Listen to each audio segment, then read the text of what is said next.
Hello viewers, இன்றைக்கி நம்மளுடைய சேனலில் ஜோதிட நேயர்கள் அனைவருக்கும் பார்த்திங்கன்னா மேசராசி நேயர்களுக்கான பலன்களை பற்றி தான் பார்க்க போகிறோம்.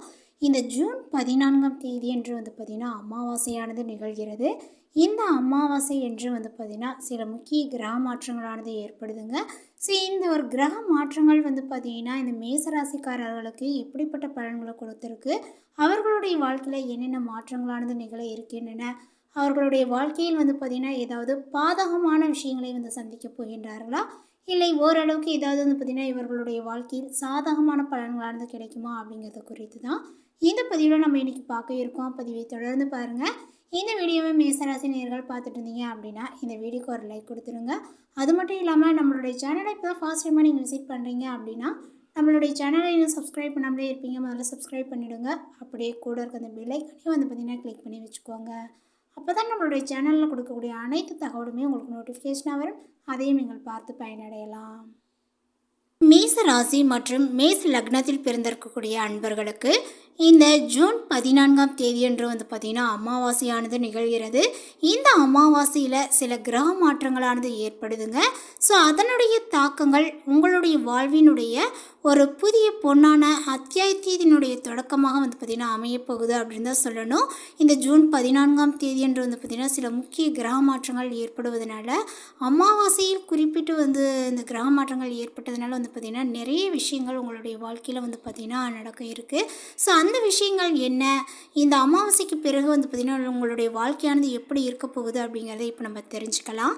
இப்போ பார்த்திங்கன்னா பல வருடங்களாக நீங்கள் எதிர்பார்த்து காத்திருந்த நல்வாழ்வும் குடும்ப ஸ்திரத்தன்மையும் இந்த ஒரு காலகட்டத்தில் முழுமையாக கைகூடி வரும் அப்படின்னு தான் சொல்லணும். குறிப்பாக சொல்லணும் அப்படின்னா உங்களது பாக்கிய அதிபதியான குரு பகவான் இந்த ஜூன் 14ஆம் தேதி அன்று பார்த்திங்கன்னா உச்ச வீடான கடகராசிக்குள் நுழைய இருக்கின்றார். அதாவது 4ஆம் வீடு சுகஸ்தானம். இந்த இடத்துல பார்த்திங்கன்னா பிரவேசிப்பது உங்களுக்கு உன்னதமான மலாவிய மற்றும் ராஜயோக பலன்களை பார்த்திங்கன்னா கொடுக்க இருக்கிறாங்க. ஸோ அதனால் இந்த காலகட்டங்கள் உங்களுக்கு ஓரளவுக்கு சாதகமாக இருக்கும் அப்படின்னு சொல்லலாம்.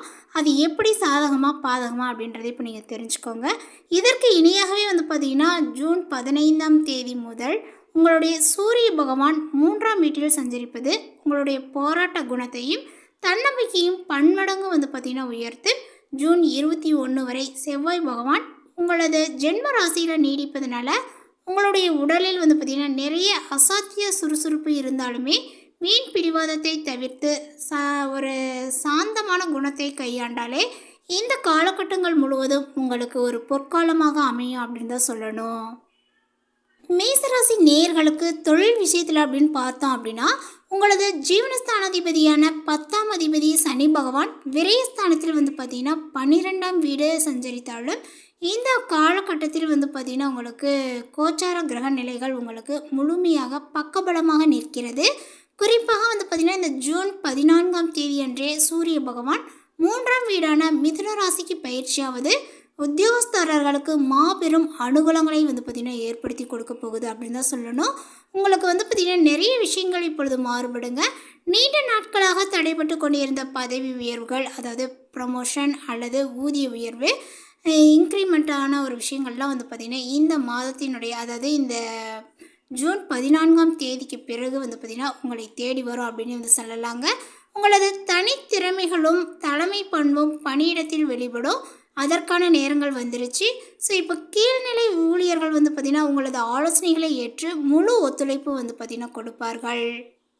மேலும் சுகஸ்தானமான 4ஆம் வீட்டில் உச்சம் பெறக்கூடிய குரு பகவானோடு சுக்கிர பகவானும் இணைவதனால உத்தியோகம் பார்க்கக்கூடிய இடத்தில் சுமூகமான மற்றும் மகிழ்ச்சியான சூழல்களானது நிலவும். வெளிநாட்டு வேலை வாய்ப்புகளுக்காக காத்திருப்பவர்களுக்கும் விரும்பிய இடமாற்றத்தை எதிர்பார்ப்பவர்களுக்குமே இந்த காலகட்டத்தினுடைய இறுதியில் நல்ல செய்திகளானது சேரும். அதேபோல் உங்களுக்கு ஜூன் 21 வரை பார்த்திங்கன்னா ராசிநாதன் செவ்வாய் ஜென்ம ராசியில் இருப்பதனால சக ஊழியர்களிடம் பார்த்திங்கன்னா மேலாதிக்க துணியை பார்த்திங்கன்னா தவிர்த்து உங்களது திறமையின் மூலமாக மட்டுமே உங்களை பார்த்திங்கன்னா நிரூபித்துக்கொள்ள முடியக்கூடிய சாத்தியங்கள் இருக்குது. ஸோ அதற்கு தகுந்தாறு போல் பார்த்திங்கன்னா உங்களுடைய வேலைகளை சரியான முறையில் செய்துக்கோங்க. மேசராசி நேயர்களுக்கான வியாபாரம் சுய தொழில்கள் அப்படின்னு வந்து பார்த்தோம் அப்படின்னா சில விஷயங்கள் வந்து பார்த்திங்கன்னா இப்பொழுது வந்து மாறுபட்டிருக்கு அப்படின்னு தான் சொல்லணும். சுய தொழில் மற்றும் வியாபாரம் செய்யக்கூடிய மேசராசி அன்பர்களுக்கு இந்த ஜூன் மாதத்தில் 14ஆம் தேதிக்கு பிறகு வந்து பார்த்திங்கன்னா ஒரு திருவிழா காலத்தை போல மிகப்பெரிய ஒரு லாபகரமாக இல்லாவிட்டாலுமே லாபகரமாக அமைய போகக்கூடிய ஒரு காலகட்டங்கள் வந்துருச்சு அப்படின்னு தான் சொல்லணும். குறிப்பாக வந்து சொல்லணும் அப்படின்னா ரியல் எஸ்டேட் கட்டுமானத்துறையில் இருக்கக்கூடியவர்களுக்கு வாகன விற்பனை பிரிவுகள் மற்றும் இன்டீரியன்ஸ் டிசைனிங், அதாவது அந்த இன்ஸ்டீரியனுடைய டிசைனிங் பண்ணுறவங்களுக்கு அந்த துறையில் இருக்கக்கூடியவர்களுக்கெல்லாம் வந்து பார்த்திங்கன்னா இப்பொழுது லாபகரமான ஒரு காலகட்டங்கள் அப்படின்னு தான் சொல்லணும். ரொம்ப நாளாக வந்து பார்த்திங்கன்னா உங்களுக்கு எந்த ஒரு பெருசாக வருமானங்கள் வந்து கிடைச்சா இருக்காது. இப்போ வந்து பார்த்திங்கன்னா அதற்கான நேரங்கள் கைக்கூடி வந்திருக்கு. ஸோ இந்த நேரத்தில் வந்து சரியான முறையில் நீங்கள் உங்களுடைய தொழில் லாபத்தை வந்து பார்த்திங்கன்னா எதிர்பார்த்து கொள்ளலாம். 4ஆம் வீட்டில் ஏற்படக்கூடிய உச்ச குரு மற்றும் சுக்கிரனுடைய சேர்க்கையானது உங்களுக்கு பிரம்மாண்டமான தன லாபத்தை அள்ளி கொடுக்கும் அப்படின்னு தான் சொல்லணும். நீங்கள் உங்களுடைய புதிய முதலீடுகளை செய்வதற்கும் வியாபாரத்தை மற்ற இடங்களுக்கு விரிவாக்கம் செய்வதற்குமே இந்த காலகட்டங்கள் வந்து பார்த்திங்கன்னா மிகவும் அனுகூலமாக வந்து இருக்குங்க. ஸோ இந்த நேரத்தை சரியான முறையில் நீங்கள் வந்து பயன்படுத்திக்கலாம். இதற்கு முன்னாடி நிறைய வாட்டி நீங்கள் யோசிச்சிருப்பீங்க, ஆனால் செய்ய முடியாமல் உங்களுக்கு போயிருக்கும். ஆனால் இதுக்கப்புறம் வந்து பார்த்திங்கன்னா நீங்கள் நினைக்க கூட தேவையில்லை. நீங்கள் மாற்றணும்னு நினச்சிருந்த ஒரு விஷயத்தை தன்னாலே வந்து பார்த்திங்கன்னா நடைபெறக்கூடிய ஒரு சூழல்கள் உங்களுக்கு கிரக அமைப்புகளானது அமைஞ்சிருக்கு. ஸோ இந்த நேரத்தில் வந்து பார்த்திங்கன்னா எந்த இடம் மெயினான இடத்துல உங்களுடைய தொழில் ரீதியாக வந்து வைக்கணும் அப்படின்னு நினச்சிங்கன்னா அந்த இடத்திற்கு வந்து பார்த்திங்கன்னா இடம் மாற்றிக்கொள்ளலாம். சூரிய பகவான் 3ஆம் இடத்தில் சஞ்சரிப்பதனால அரசு சார்ந்த காங்கிரீட் தொழில் செய்பவர்களுக்கு இப்பொழுது புதிய டெண்டர்கள் எளிதில் கை கொடுக்கக்கூடிய நேரங்கள் வந்துடுச்சுங்க. அதே போல் சமுதாயத்தில் பெரிய அந்தஸ்தில் இருக்கக்கூடிய மனிதர்களினுடைய நட்பு உங்களுக்கு மிக விரைவிலே வந்து கிடைக்கும். கமிஷன் ஏஜென்சிகள் மற்றும் தகவல் தொடர்பு துறையில் இருக்கக்கூடியவர்களுக்கு இந்த ஜூன் 22க்கு பிறகு புதனினுடைய சாதகமான பயிற்சியால் பெரிய புதிய ஒப்பந்தங்களில் கையெழுத்திட்டு நற்பலனை நீங்கள் அடைவீர். அதே சமயம் வந்து பார்த்திங்கன்னா இந்த மேசராசிக்காரர்களுக்கு அவர்களுடைய தொழில் ரீதியாக அவர்களுடைய வியாபாரம் சுய தொழில் இந்த மாதிரி நிறைய விஷயங்களை நம்ம தெரிஞ்சுட்டு வந்துட்டு இருந்தோம். உத்தியோகம் அப்படின்னு சொல்லிட்டு நம்ம பார்த்துட்டு வந்துட்டு இருந்தோம். இப்போ அதில் வந்து பார்த்திங்கன்னா குறிப்பாக உங்களுடைய நிதி நிலைகள் எப்படி இருக்குது, பணப்புழக்கங்கள் எப்படி இருக்குது அப்படிங்கிறத பற்றி இப்போ தெரிஞ்சுக்கலாம். பொருளாதார ரீதியாக பார்க்கும் பொழுது இந்த காலகட்டத்தில் நீங்கள் ஒரு புதிய உச்சத்தை தொடுவீர்கள் அப்படின்னு தான் சொல்லணும். உறுதியாக வந்து பார்த்திங்கன்னா இந்த காலகட்டத்தில் மிகப்பெரிய ஒரு உச்சத்தை நீங்கள் தொட போகின்றீர்கள். ஜூன் 2ஆம் தேதி அதாவது கடந்தாச்சு. அதற்கு பின்பு வந்து பார்த்திங்கன்னா குரு பகவான் உச்சநிலையை அடைந்திருப்பதனால பணப்புழக்கங்கள் அப்படின்னு வந்து பார்த்திங்கன்னா எந்தவித தடைகளும் இன்றி ரொம்பவுமே உங்களுக்கு சீராக இருக்கக்கூடும். சொத்துக்கள் வாங்குவது மற்றும் விற்பதன் மூலமாக பெரிய தொகையை வந்து பார்த்திங்கன்னா லாபமாக நீங்கள் பெறுவீர்கள். கடந்த காலத்தில் நீங்கள் செய்த மியூச்சுவல் ஃபண்டுகள் வந்து பார்த்திங்கன்னா அல்லது நில முதலீடுகள் மூலமாக உங்களுக்கு எதிர்பாராத அதீத லாபங்கள் வந்து சேரும். இல்லத்திற்கு தேவையான ஆடம்பர பொருட்கள், எலக்ட்ரானிக் உபகரணங்கள் அல்லது புதிய சொகுசு வாகனம் வாங்குவதற்காக பணத்தை செலவிடுவீர். இருந்தாலுமே கூட ஜூன் 21ஆம் தேதி அன்று வந்து பார்த்திங்கன்னா செவ்வாய் பகவான் 2ஆம் வீடான தனஸ்தானத்திற்கு வந்து பயிற்சி ஆவதனால இந்த மாதத்தினுடைய கடைசியில் வந்து பார்த்தீங்க அப்படின்னா உங்களுக்கு திடீர் சுப விரயங்கள் ஏற்பட வாய்ப்புகள் உண்டு. சொத்து பத்திர பதிவு அல்லது குடும்பத்தில் உள்ளவர்களினுடைய சுபமங்கல நிகழ்வுகளுக்காக நீங்கள் சேமித்த பணத்தை எடுக்க நேரிடலாம்.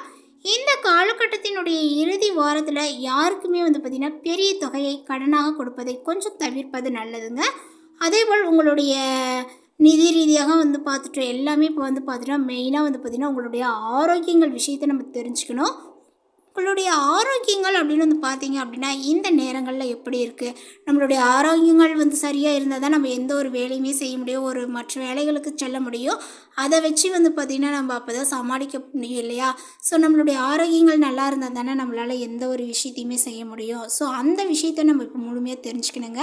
இப்போ இந்த நேரங்களில் வந்து பார்த்திங்கன்னா ராசிநாதனான செவ்வாய் பகவான் இருக்காருங்க இல்லையா, அவங்க உங்களுக்கு ஜூன் 21 வரை உங்களுடைய ராசியிலேயே ஆட்சி பலம் பெற்று சஞ்சரிப்பதுனால உங்களது உடலிலும் மனதிலும் வந்து பார்த்திங்கன்னா மிகப்பெரிய ஒரு அபாரமான வீரியங்களும் சுறுசுறுப்பும் வந்து பார்த்திங்கன்னா குடிக்கொள்ளும். எவ்வளோ கடினமான உடல் உழைப்பு போட்டாலுமே காரியங்கள் வந்து பார்த்திங்கன்னா காரியமாக வந்து இருந்தாலுமே சோர்வின்றி செய்து நீங்கள் வந்து முடிப்பீர்கள் அப்படின்னு தான் சொல்லணும். அந்த அளவிற்கு உங்களுக்கு சுறுசுறுப்புகள் வந்து இருக்குது. எனினும் செவ்வாய் ஒரு நெருப்பு கிரகம் அப்படிங்கிறதுனால உங்களுடைய உடலில் வந்து பார்த்திங்கன்னா இப்பொழுது உஷ்ணங்கள் அதிகமாகும். கண் எரிச்சல், வயிற்று சூடு அல்லது தூக்கமின்மை போன்ற சிறு உபாதைகள் தோன்றி மறையலாம். ஸோ அதற்கு தகுந்தாற் போல் நீங்கள் வந்து பார்த்திங்கன்னா உங்களுடைய உணவுகளை வந்து எடுத்துக்கொள்ளும் பொழுது அந்த உஷ்ண பிரச்சனைகள் வந்து இருக்காது. 4ஆம் இடத்தில் அமரக்கூடிய உச்சகுரு உங்களது மன இறுக்கத்தை குறைத்து ஆழ்ந்த மன அமைதியை கொடுப்பார். ஆன்மீக தியானங்கள் மற்றும் யோகா செய்வதில் ஆர்வங்களானது கூடும். அதே போல் மேசராசிக்காரர்களுக்கு வந்து பார்த்திங்கன்னா இந்த ஜூன் 21க்கு பிறகு செவ்வாய் 2ஆம் வீட்டிற்கு மாறுவதனால வாய்ப்புண் அல்லது பல்வலி போன்ற தொல்லைகள் ஏற்பட வாய்ப்புகள் இருப்பதனால குளிர்ச்சியான உணவுகளையும் முறையான உணவு பழக்கத்தையும் மேற்கொள்வது ஆரோக்கியத்தை காக்கும். உங்களுடைய குடும்ப சூழ்நிலைகள் அப்படின்னு வந்து பார்த்தோம் அப்படின்னா மேசராசிக்காரர்களுக்கு இப்பொழுது வந்து பார்த்திங்கன்னா ஒரு வரப்பிரசாதமாக அமைஞ்சிருக்கு அப்படின்னு தான் சொல்லணும். சுகஸ்தானமான 4ஆம் வீட்டில் பாக்கியாதிபதி குரு பகவான் உச்சம் பெற்று சுகாதிபதி சுக்கிரனுடன் இணைவது இல்லத்தில் நிம்மதியும் மகிழ்ச்சியான திருவிழா சூழ்நிலைகளையும் உருவாக்கும். உங்களது தாயாரினுடைய உடல் ஆரோக்கியத்தில் நல்ல ஒரு முன்னேற்றங்களானது ஏற்படுங்க. தூரத்து உறவினர்கள் மற்றும் நண்பர்களினுடைய வருகையினால வீடுகளானது களை கட்டும். திருமண வயதில் இருக்கக்கூடியவர்களுக்கு இப்பொழுது வரன்களுக்கு மனதிற்கு இனிய ஒரு நல்ல வரன்கள் அமைந்து சுபகாரியங்களும் வந்து பார்த்திங்கன்னா ஏற்படும் அப்படின்னு தான் சொல்லணும். ஸோ இந்த தகவல் உங்களுக்கு பிடித்திருந்தால் லைக் பண்ணுங்கள், ஷேர் பண்ணுங்கள். இது போன்ற பல சுவாரஸ்யமான புதிய தகவலுடன் அடுத்த ஒரு வீடியோவில் சந்திக்கலாம். தேங்க்யூ.